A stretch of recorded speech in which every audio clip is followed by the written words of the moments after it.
Bżonn li jittieħdu passi immedjatament u kif suppost dan għaliex l-istess sit li possibilment wassal għall-inċident fatali li seħdin il-ġimgħa il-barra mill-Bajja ta' San Tumas għadu aċċessibbli għall-pubbliku.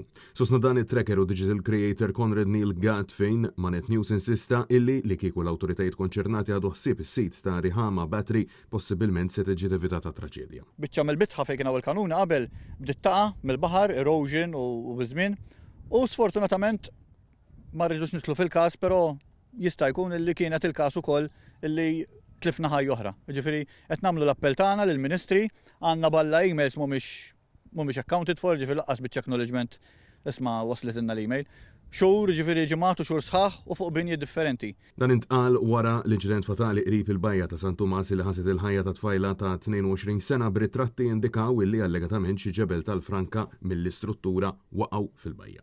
Manet News Gatt li huwa magħruf għall-filmati li pubblika online biex titqajjem kuxjenza dwar postijiet ta' wirt kulturali u storiku imprezzabbli f'pajjiżna, insista li dawn il-postijiet fost oħrajn dan is-sit partikolari ta' 18-il seklu fuq l-olja tal-Munxar f'Witilajn imurġenza illi ħsiebhom. Madankollu, fil-waqt li ringrazzja l-Shadow Ministeru Deputat Nazzjonalista Rebecca Borch għall-attenzjoni kontinwa min-naħa tagħha u insista illi sissa minkejja li hu sħabu ilhom jappellaw għal xhur u ġimgħat sħaħ ma rċieva ebda risposta mingħand ministri u awtoritajiet konċernati. Qed nenfasizzaw mal-awtoritajiet, issa l-awtoritajiet illum hemm il-Gvern Laburista. Fil-passat kien hemm il-Gvern Nazzjonalista, ġifieri daw postijiet illi taħt il-ġiex gvernijiet tħallew f'dal-istat li qegħdin. Qed nagħmlu awareness kemm jista' jkun mal-Ministeri konċernati jekk l-Lens, jekk il-Ministeru tal-Kultura, jekk huma l-Sovrintendenza tal-Patrimonju Kulturali biex kemm jista' jkun naraw x'nistgħu nagħmlu biex siti bħal daw insalvawhom. Tubbi fer ukoll għandna għajnuna, ġifieri qed nitkellmu ma' kunsilli, qed insibu għajnuna minn kunsilli, qed insibu għajnuna wkoll minn ċerti membri parlamentari fosthom Rebecca Borch tal-Partit Nazzjonalista, nirringrazzja minn hawn. Fil-waqt li insista li dan il-periklu ma jinsabx biss f'Witilajn iżda wkoll fost oħrajn Forti Campbell f'Selmuna kif appella dwar il-bżonn li dan is-sit jiġi restawrat mill-aktar fis possibbli għaliex jaf ikun ta' periklu għall-pubbliku. Fort Campbell hemm miżerjament 16-il saqaf imwaqqa. Din ilha mitluqa ġifieri 50 sena, 60 sena, l-ebda gvern ta' casa, insterqu travi tas-soqfa għad-detriment illum il-ġurnata kulħadd imur jagħmel piknik hemm, min jagħmel piknik, min jagħmel xi partu jħalli l-ħmiġ, apparti l-ħmiġ, graffiti.